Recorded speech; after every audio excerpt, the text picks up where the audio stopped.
నమః ఓం శ్రీ విఘ్నేశ్వరాయ నమః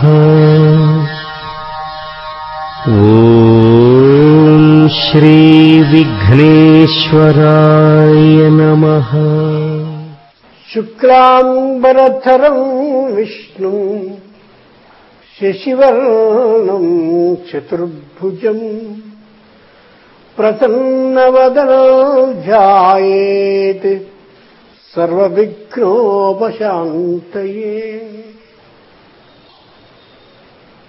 ఈ శ్లోకాన్ని వినని వాళ్ళం ఉందాం, కానీ దీనిలో అర్థాన్ని పరిశీలిస్తే వచ్చే ఓ చిన్ని అనౌచిత్యాన్ని తెలిసిన వాళ్ళము ఉండాలి. ఈ శ్లోకాన్ని వినాయకుని ముందు మనందరం చదువుతాం. శుక్లాంబరధరం విష్ణు.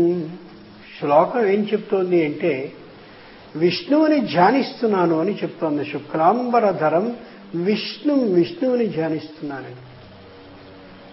పోనీ ఈ శ్లోకం విష్ణువుకి సంబంధించింది అనుకుని ముందు విష్ణువు దగ్గరికి వెళ్ళి విష్ణువు పరంగా అన్వయించుకుని ఆయనకి సరిపోకపోతే వినాయకుడి దగ్గరికి వద్దాం, ఆలోచించి చూద్దాం. శుక్లాంబరధరం విష్ణు.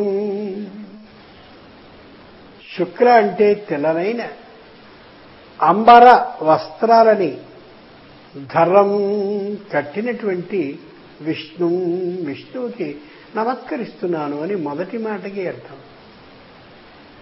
విష్ణువుని ఎక్కడైనా మనం చూస్తే పీతాంబరోచ్యుత శాంగీ విశ్వక్సేనో జనార్దన. పీతం అంబరం యస్య సహ పీతాంబర. పచ్చని పట్టు వస్త్రాలు ధరిస్తాడు తప్ప బట్ట వస్త్రాలని ఆయన ఈనాడు తెల్ల బట్టలు ఆయన కట్టుకోడు. శుక్లాంబరధరం, తెల్లనైన బట్టలు కట్టిన విష్ణు అనగానే ఆయనకే నవ్వు వస్తుంది.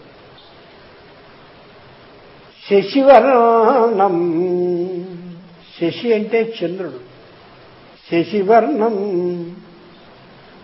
చంద్రుడు యొక్క రంగులో ఉండేటటువంటి విష్ణువు నీకు నమస్కారం అనగానే లక్ష్మీదేవి నవ్వుతుంది. ఎందుకంటే వాళ్ళ ఆయన నీలమేఘశ్యాముడు అని ఆయనకి తప్ప ఆవిడికి తెలియదా? ఇదేమిటి మరి శ్లోకం ఇలా రాశారేమిటి? శశివర్ణం, తెల్లబట్టలు కట్టినవాడు, తెల్లనైనటువంటి శరీర ఛాయ కలిగిన వాడు అయిన విష్ణువుకి నమస్కారం. ప్రసన్నవదనాయేత్ సర్వవిఘ్న ఉపశాంతయే. సరేనయ్యా, ఏదో దండం పెడుతున్నావు, ఎందుకు పెడుతున్నావు అని అడిగితే విఘ్నాలన్నీ తొలగడానికి స్వామి అంటున్నాడు భక్తుడు. సృష్టి స్థితి లయాలనే మూటిలో సృష్టిని బ్రహ్మ చేస్తే, లయాన్ని శంకరుడు చేస్తే, స్థితి రక్షించడం నేను చేస్తాను తప్ప ఈ విఘ్నాలు తొలగించడాలు అవి నాకు సంబంధించినవి కాదే అని ఆయన ఆశ్చర్యపోతాడు. కాబట్టి మరి ఈ శ్లోకం విష్ణువుకి సంబంధించింది కాదు అని స్పష్టంగా అర్థమవుతోంది. అందుకే కదండి వినాయకుడి దగ్గర మేము ఈ శ్లోకాన్ని చదువుతాం అని వెంటనే మనం తప్పించుకుంటాం. ఆ లెక్కన వినాయకుడి దగ్గరే చదువుతున్నాం కాబట్టి వినాయకుడికి ఎంత సరిపోతుందో ఈ శ్లోకాన్ని చూద్దాం. శుక్లాంబరధరం, తెల్లనైన వస్త్రాలని ధరించినటువంటి ఓ వినాయకుడా నీకు నమస్కారము అని కాసేపు అనుకుందాం. విష్ణువుకే నమస్కారం అని శ్లోకం చెప్తున్నా, పోనీ వినాయకుడికే ఈ శ్లోకాన్ని చదువుతూ ఉన్నాం కాబట్టి వినాయకుడి దగ్గర చదివే శ్లోకం గానే ఎంతకాలం నుంచో వస్తోంది కాబట్టి వినాయకుడికి సంబంధించిందే అనుకుని ఆలోచిస్తే అది కుదరడల్లా. ఎలా? శుక్ల అంబరధరం, తెల్లనైన బట్టలు కట్టేవాడా? ఈయన అసలు తెల్ల బట్టలు కట్టడు. వినాయకునికి ఇష్టమైనటువంటి రంగు ఎరుపు, రక్తం, ఎర్రనైనటువంటి వస్త్రాలు కడతారు. ఏకదంతం చతుర్హస్తం పాశమంకుశధారిణం అభయంచ వరదం హస్తైర్బిభ్రాణం మూషగధ్వజం రక్తం లంబోదరం శోర్పసుకర్ణం రక్తవాససం. రక్తచాదన లిప్తాంగం రక్తపుష్పై సుపూజితం. ఎర్రని గంధాన్ని వాడతాడు, ఎర్ర పుష్పాలతో పూజ ఆయనకి ఇష్టం, ఎర్ర బట్టలు కడతాడు, ఎర్రమాలికలు మరీ ఇష్టం, పుష్పమాలలు. మొత్తం ఎరుపు ఎరుపు వాళ్ళ అమ్మలాగా ఆయనకి బాగా ఇష్టమైతే శుక్లాంబరధరం, తెల్లని బట్టలేమిటి? తెల్లని బట్టలు కట్టినటువంటి వినాయకుడా అనగానే ఆయనకైనా వస్తుంది. నేను ఎప్పుడు ఎరుపు ఇష్టపడి ఎరుపు కడుతూ ఉంటాను కదా. శశివర్ణం, శశివర్ణం అంటే చంద్రుడిలా తెల్లనైన వాడా వినాయకుడా నీకు నమస్కారము అని. మళ్ళీ నవ్వుతుంది వాళ్ళ అమ్మ. ఎందుకని? రక్తవర్ణం రక్తవర్ణోపశోభితం. ఆయన రంగు ఎర్రటి ఎరుపు, వినాయకుడు ఎర్రగా ఉంటాడు. తెల్లగా నేనెందుకుంటానయ్యా? ఎర్రగా చక్కగా కనిపిస్తూ ఉంటే దానిమ్మ పండులా నేను ఉంటాను, తెల్లని తెలుపని ఎలా వర్ణిస్తున్నావని ఆయనే ఆశ్చర్యపోతాడు.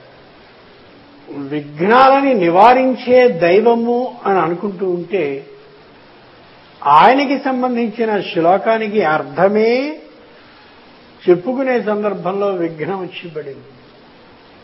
ఇదేమిటయ్యా స్వామి, దీని అర్థాన్ని నువ్వే తెలియచెయ్యి అంటే అప్పుడు ఆయనే దానికి సమాధానాన్ని చెప్పగలిగాడు, చెప్పాడు. లేకపోతే మనకి తెలిసిండేది కాదు.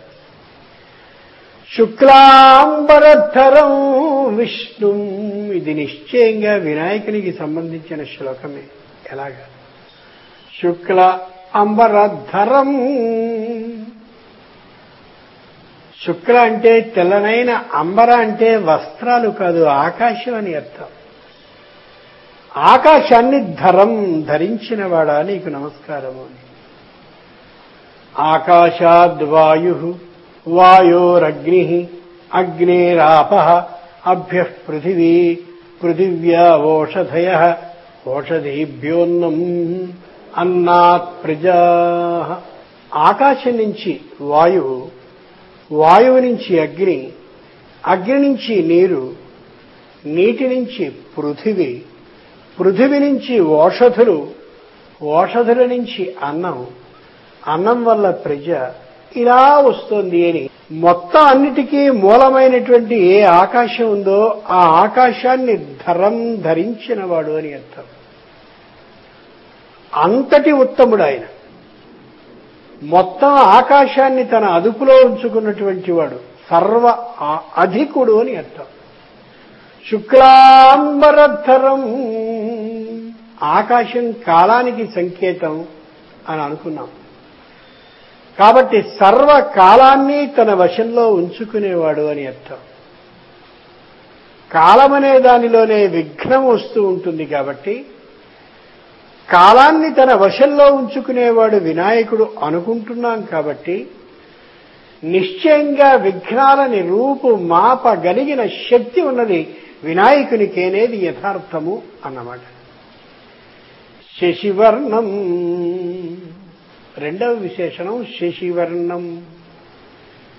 శశము అంటే కుందేలు, శశి అంటే కుందేలు లక్షణం కలిగినవాడు అని అర్థం. వినాయకుల్లో కుందేలుందని కొందరు, వినాయకుల్లో రాట్నం వడికే అమ్మమ్ముందని కొందరు, ఏమేమో ఏమేమో మామూలుగా చెప్తారు. కానీ అది నిజమైన అర్థం కాదు. శశి అంటే కుందేలుందని అర్థం కాదు, కుందేలు లక్షణం కలిగిన వాడు వినాయకుడు అని అర్థం. ఏమిటి వినాయకుడికి కుందేలుకి పోలిక? అవును. కుందేలుని నేల మీద పెట్టి చూడండి, ఓ క్షణం ఒక అడుగు వేస్తుంది నేల మీద, వెంటనే 4 గంతులు ఆకాశంలో వేస్తుంది. మళ్లీ 2 అడుగులు నేల మీద వేస్తుంది, మళ్లీ 2 అడుగులు ఆకాశంలో వేస్తుంది. నేల మీద ఆకాశంలో, నేల మీద ఆకాశంలో అలా వెడుతూ ఉంటుంది తప్ప అది పూర్తి నేల మీద వెళ్ళదు, పూర్తి ఆకాశంలోనూ ఎగరదు. పక్షిలా ఆకాశంలో ఎగిరే లక్షణము ఉండదు. మామూలుగా మనం అనుకునేటటువంటి క్రిమికీటకాల్లా పూర్తిగా నేల మీద వెళ్లే విధానము ఉండదు. పక్షిలా ఆకాశంలోనూ ఎగరదు, క్రిమికీటకాల్లా నేల మీద వెళ్ళదు. ఉభయ లక్షణం కలిగినది. చంద్రుడు కూడా అలాంటివాడే. 15 రోజుల పాటు శుక్లపక్షమనే పేరిట మెల్లగా తన యొక్క ఉండేటటువంటి శక్తి పంక్తులని తేజస్ శక్తుల్ని పెంచుకుంటూ వెడతాడు. పాడ్య విధియ తదియ అనుకుంటూ పూర్ణిమ నాటికి పూర్తి ప్రకాశవంతుడు అవుతాడు ఆయన.